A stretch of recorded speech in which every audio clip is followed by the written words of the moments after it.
بسم اللہ الرحمن الرحیم۔ سورۃ الحاقہ۔ حق واقع ہونے والی کیا ہے؟ حق واقع ہونے والی، اور تم کیا جانو کہ کیا ہے حق واقع ہونے والی؟ سمود اور عاد نے اس بڑے حادثے کو جھٹلایا، پس سمود تو ایک سخت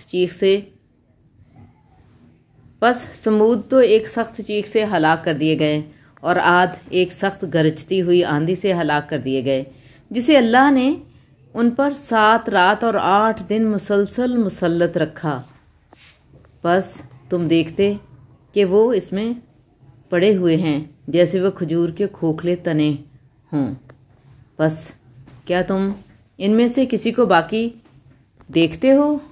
اور فرعون اور جو لوگ اس سے پہلے تھے اور الٹی ہوئی بستیوں والے، وہ سب گناہ کی راہ پر چلے، پس انہوں نے اپنے رب کے رسول کی نافرمانی کی تو اس نے انہیں سختی سے پکڑ لیا۔ بے شک جب پانی چڑھ آیا تو ہم نے تمہیں کشتی میں سوار کر لیا تاکہ ہم اسے تمہارے لیے یادگار بنا دیں، اور یاد رکھنے والے کان اسے یاد رکھیں۔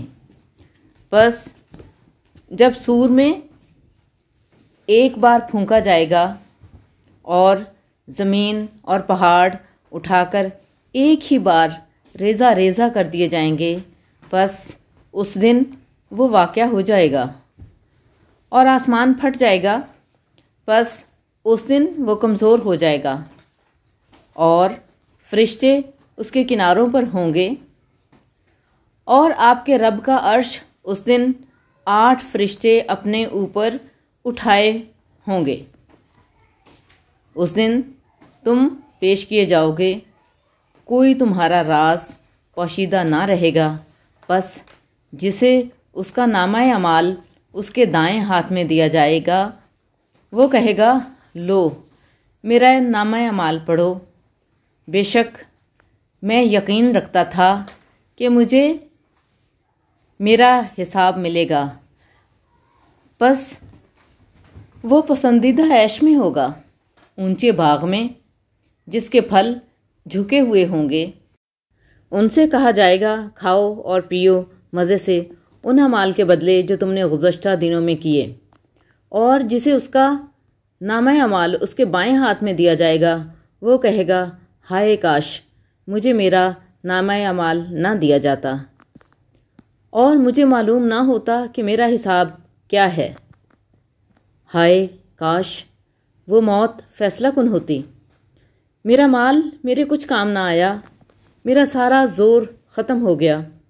حکم ہوگا، اسے پکڑو اور اسے توق پہنا دو، پھر اسے جہنم میں جھونک دو، پھر اسے 70 ہاتھ لمبی زنجیر میں جکڑ دو۔ بے شک یہ اللہ پر عظیم ایمان نہیں رکھتا تھا، اور مسکین کو کھانا دینے کی ترغیب نہیں دیتا تھا، پس آج یہاں اس کا کوئی دوست نہیں، اور نہ ہی زخموں کے دھوؤں کے سوا کوئی کھانا، یعنی پیپ، جسے صرف گناہگار کھاتے ہیں۔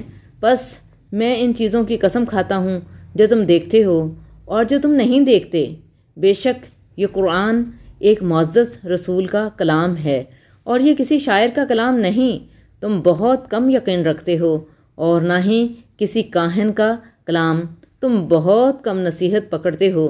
یہ رب العالمین کی طرف سے نازل ہوا ہے، اور اگر یہ رسول ہم پر کوئی بات گھڑ لیتا تو ہم اس کا دایاں ہاتھ پکڑ لیتے، پھر ہم اس کی رگِ جان کاٹ دیتے، اور تم میں سے کوئی ہمیں اس سے روکنے والا نہ ہوتا۔